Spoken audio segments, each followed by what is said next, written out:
Accidental international dental implants hospital advanced టెక్నాలజీతో ఎటువంటి దంత సమస్యలకైనా మా స్పెషలిస్ట్ డాక్టర్లతో ట్రీట్మెంట్ చేయబడును. Root canal, implants, aligners, laser treatment మరియు జుట్టుకు సంబంధించిన సమస్యలు కూడా పరిష్కారం చేయబడును. మా చిరునామా beside Bhramarambika Mallikarjuna theatre, Hyderabad.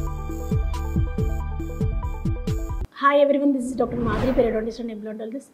So మీకు పంటి సమస్య ఉందా? ఏ క్లినిక్ వెళ్ళాలో అనేది తెలియలేకుండా ఉన్నారా? సో మీకు చాలా కొన్ని సింపుల్ టిప్స్ అనేది చెప్తానమాట.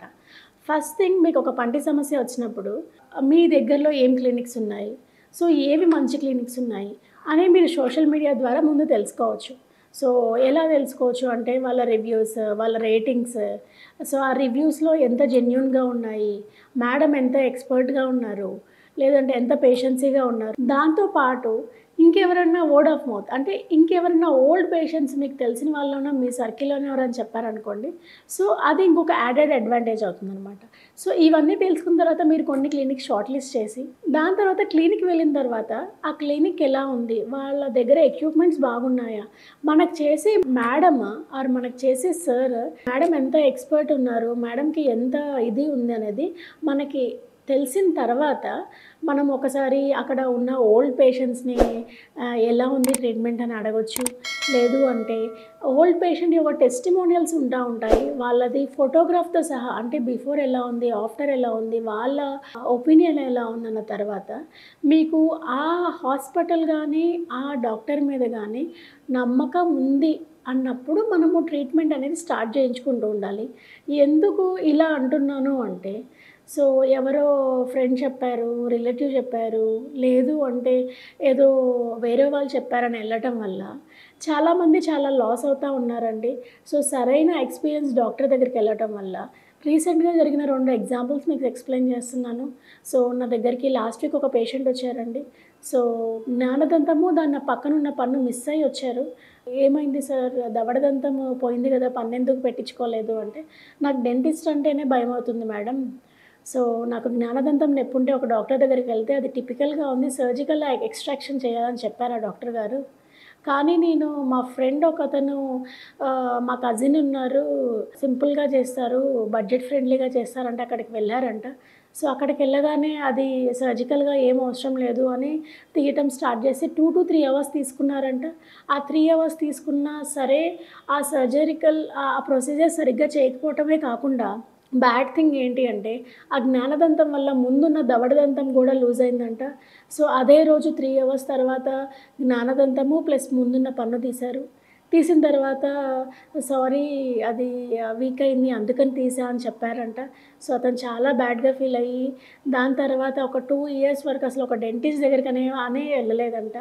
సో ఇది ఒక bad experience by my patient in the other clinic. ఇంకొక పేషెంట్ వచ్చేసి అతను నార్త్ పేషెంట్ అండి. He came from something around Nanakram కూడా. సరిగ్గా ఎక్స్రేస్ తీసుకోకుండా, సరిగ్గా డయాగ్నోసిస్ చేయకుండా మీకు ఒక మిల్క్ టూత్ ఉంది, అది చాలా పుచ్చిపోయింది, దానికి రూట్ కెనాల్ చేయాల్సిన పని లేదు, ఆ పన్ను పీకాలి అని చెప్పేసి ఆ పన్ను పీకారంట. ఆ పన్ను సగంలోనే వదిలేసిన తర్వాత అప్పుడు ఎక్స్రే తీసుకొని సారీ అది మిల్క్ టూత్ కాదు, పర్మనెంట్ పన్ను అని చెప్పి వదిలేశారంట. సో ఇలాగా మనము వెళ్ళి మన న్యాచురల్గా ఉన్న టూత్ని డ్యామేజ్ చేసుకోకూడదండి. సో ఎంత అడ్వాన్స్డ్గా ఒక డాక్టర్ అనే వాళ్ళు చేసినా సరే దేవుడిచ్చిన పళ్ళతో అయితే సమానం కాదండి. డెఫినెట్గా మీరు ట్రీట్మెంట్ చేయించుకునే మధ్యలో వాళ్ళు ఎంత ఎక్స్పర్ట్, వాళ్ళు ఎంత జెన్యూన్గా ఉన్నారు, వాళ్ళు ఎంత మన న్యాచురల్ టూత్కి హార్మ్ జరగకుండా చేస్తున్నారో అనేది మీరు తెలుసుకోవాలి. ఇంకొకటి సెకండ్ థింగ్, జ్ఞానదంతం కాకుండా ఇంకా వేరే ఏ పన్ను అయినా సరే మీకు డ్యామేజ్ అయింది, ఆ పన్ను తీయాలి అని చెప్పినప్పుడు డెఫినెట్గా ఒక సెకండ్ ఒపీనియన్కి వెళ్ళండి. ఎందుకు అంటే ఆ సెకండ్ ఒపీనియన్లో ఇప్పుడు ఆ డ్యామేజ్ అయింది మనం కాపాడి ఒక 5 to 10 years ఉంచొచ్చు అన్నది కొంతమంది ఆ విధంగా సేవింగ్ మోడ్లో ఆలోచిస్తారు. సో కొంతమంది డ్యామేజ్ వరకే ఆలోచిస్తారు కానీ ఎక్స్ట్రాక్షన్ తర్వాత అక్కడ ఇంప్లాంట్ వేయడానికి కుదిరిద్దా లేదా అని కూడా ఆలోచించరు. సో డెఫినెట్గా అది తీయటమే కాదు, దాని తర్వాత నెక్స్ట్ స్టెప్ ఏంటి, ఎలా చేయాలి అని కనుక్కొని సో ఫర్దర్గా మీరు డెసిషన్ తీసుకోవాలి.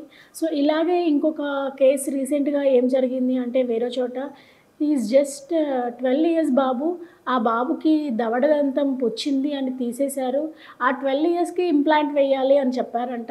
సో, డెఫినెట్‌గా మనం ఒక ఇంప్లాంట్ అనేది వేయించుకోవాలి అంటే మన మ్యాండిబులర్ బోన్ గానీ, మాక్సిలరీ బోన్ గానీ అది గ్రోత్ పీరియడ్‌లో మనం వేయకూడదు. 18 ఇయర్స్ ప్లస్ అప్పుడే వేయాల్సొస్తది. కానీ ఆ ఏజ్‌లో ఇంప్లాంట్ వేయటం వల్ల దాని యాంగులేషన్ కానీ, ఆ బోన్ వల్ల మన గ్రోత్ హిండ్రెన్స్ గానీ అయ్యే ఛాన్సెస్ ఉంటాయి. సో, ఇలా బేసిక్ ఫండా అనేది తెలుసుకొని దాని తర్వాతే ట్రీట్మెంట్ అనేది చేయించుకోండి. సో, మీరు చాలా దూరంగా ఉన్నారు. మీకేమన్నా సెకండ్ ఒపీనియన్ కావాలి, మీ ట్రీట్మెంట్ కరెక్టా కాదా తెలుసుకోవాలి అనుకుంటే డెఫినెట్‌గా మమ్మల్ని సంప్రదించవచ్చు.